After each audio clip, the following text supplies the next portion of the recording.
Dans Rajida, et tous les pays des environs du Jourdain, du fleuve Jourdain, se rendaient auprès de lui. Bien aimé, là où il y a l'onction, là où il y a la puissance de Dieu, l'onction attire. Alléluia. Amen. Il était seul dans le Jourdain, mais parce qu'il avait l'onction de Dieu, parce qu'il parlait de la part de Dieu, les gens accouraient vers lui. Et la Bible nous dit que les gens s'approchaient de Jean-Baptiste en confessant leurs péchés. Lui, il continuait toujours. Répentez-vous, répentez-vous, quelque part changez de vie, car le Messie arrive. Changez de vie, répentez-vous, abandonnez vos péchés. Alléluia. Et les gens venaient en masse, en foule, devant cet homme. Les gens confessaient leurs péchés. Et ils se faisaient baptiser dans le Jourdain.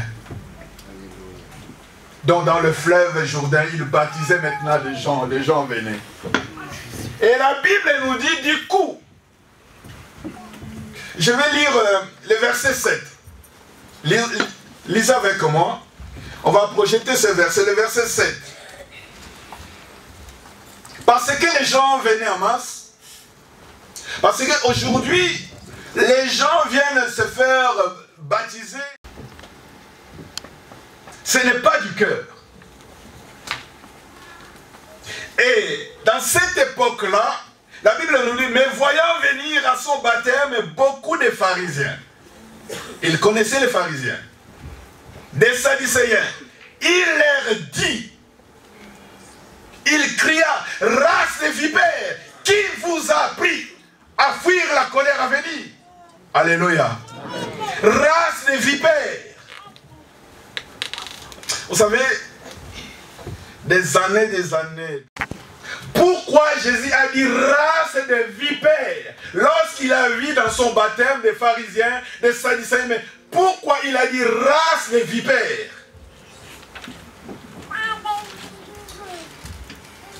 Et j'ai dit le Seigneur, parce que nous sommes en Europe, j'ai essayé de voir vraiment qu'est-ce qu'un vipère, ce serpent, la vipère. Pourquoi? Il y a des boas, il y a tout, mais Jésus a utilisé que vipère. Pardon. Non, Jésus aussi a dit une fois race de vipères. Mais ici c'est Jean.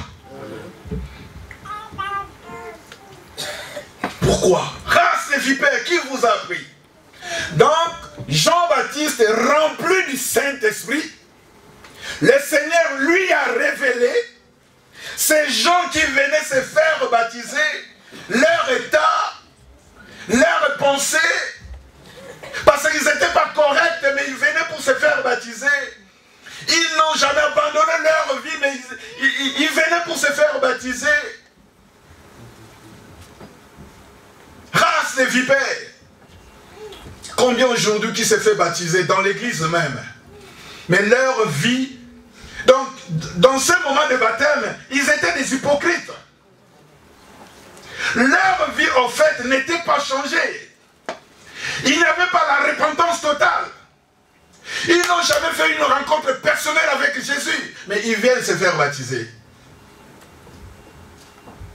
Et à la suite, qu'on reconnaît ce genre de personnes, ce genre de frères et ce genre de sœurs.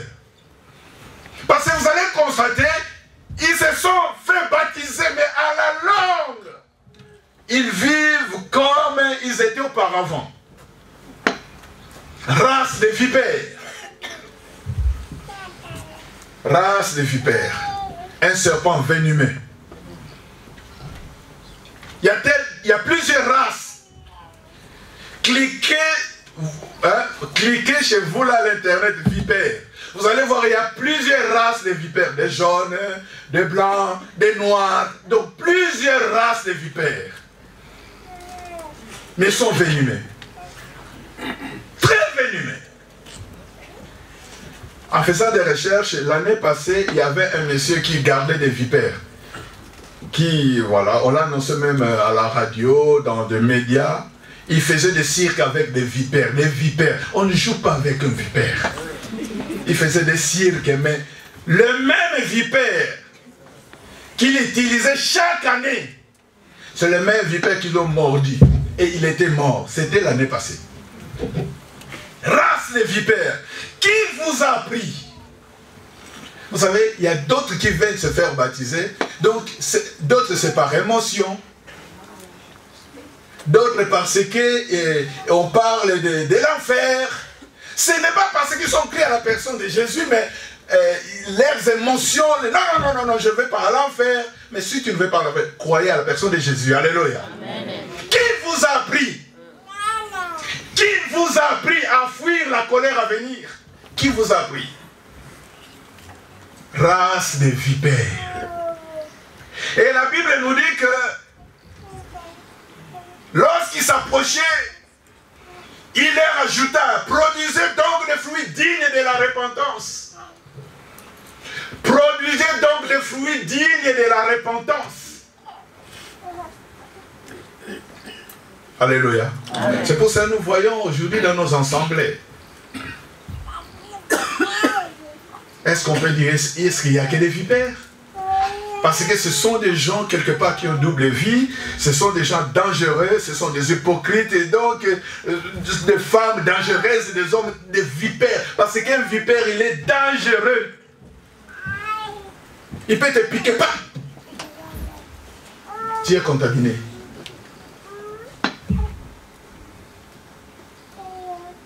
Produisez de fruits dignes de la repentance.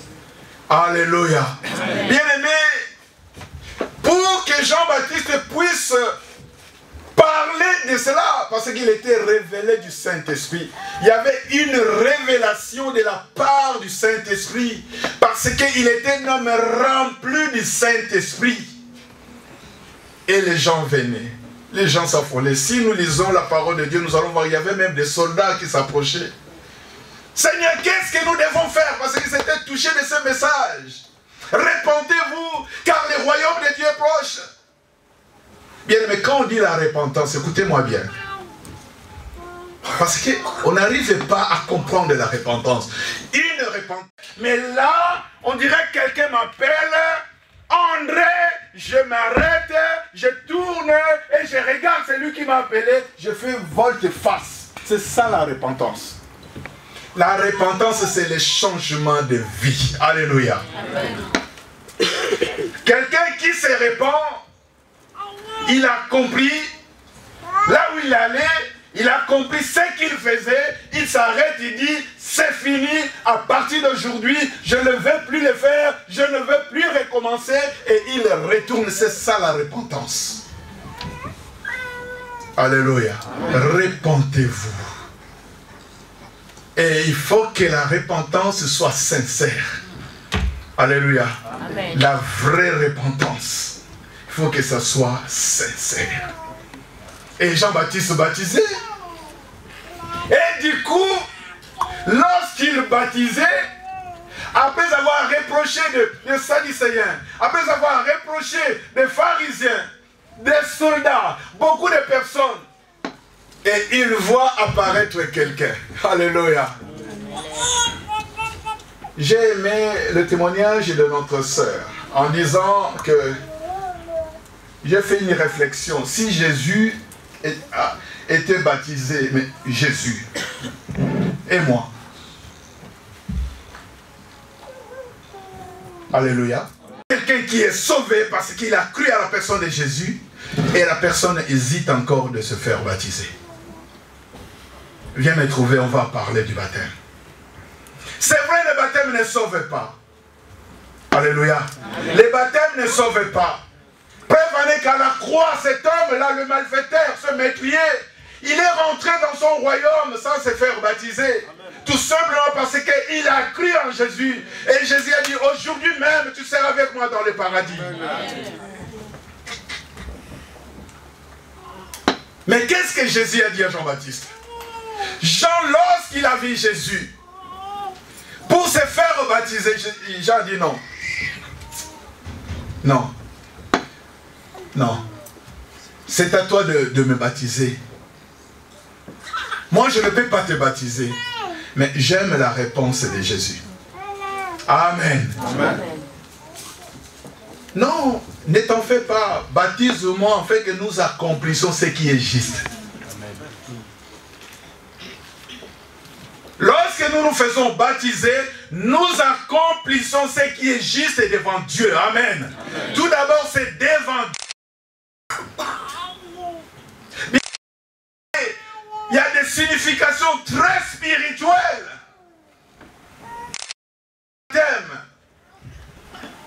Le baptême, lorsque quelqu'un se décide dans les eaux de baptême, c'est un engagement. Il a pris un engagement de suivre Jésus jusqu'au bout. Et le baptême, c'est un engagement aussi public. Bien, mais si quelqu'un s'est converti au Seigneur, il y a des fois on ne voit, il y a des fois on ne voit pas. Mais les personnes qui l'entourent, il peut témoigner. Ces derniers temps, Mytilène a changé. Dans le comportement, dans les manières et tout. Non, il y a un... Non. Et Jonathan, je disais à ma femme, je ne sais... Oh oui, moi aussi je l'ai remarqué. Donc, on sent que l'enfant commence à changer. Bien, on va le sentir. Mais ça se passe intérieurement. Alléluia. Amen. Mais le jour du baptême, ce qui s'est passé dans ma vie intérieurement, de la manière dont j'ai reçu Jésus intérieurement, je l'ai fait manifester publiquement. Amen. Donc quelque part, je dis, moi André que vous connaissiez, donc je dis à mes amis, moi André que vous connaissez, mais à partir d'aujourd'hui, c'est un autre André. C'est un autre André que vous voyez. Donc c'est public maintenant, comme aujourd'hui on le sait.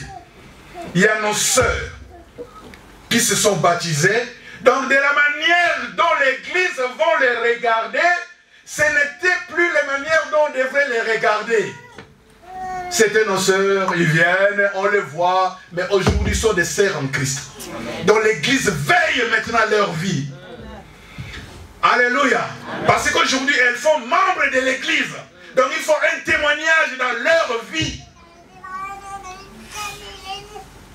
Est-ce qu'il y a quelqu'un dans la salle? Amen. Oui. Parce qu'ils ont pris maintenant un engagement devant le Seigneur, devant l'église. Il faut maintenant un témoignage de leur vie. Peu importe son gêne, c'est pour cela, soutenons-les dans nos prières. Amen. Tout Israël connaissait Jean-Baptiste. Jean-Baptiste fut le dernier des prophètes. Alléluia. Avec la puissance d'Élie. Et en ce qui concerne Jean-Baptiste, même Jésus a témoigné de lui lorsqu'il était encore en prison.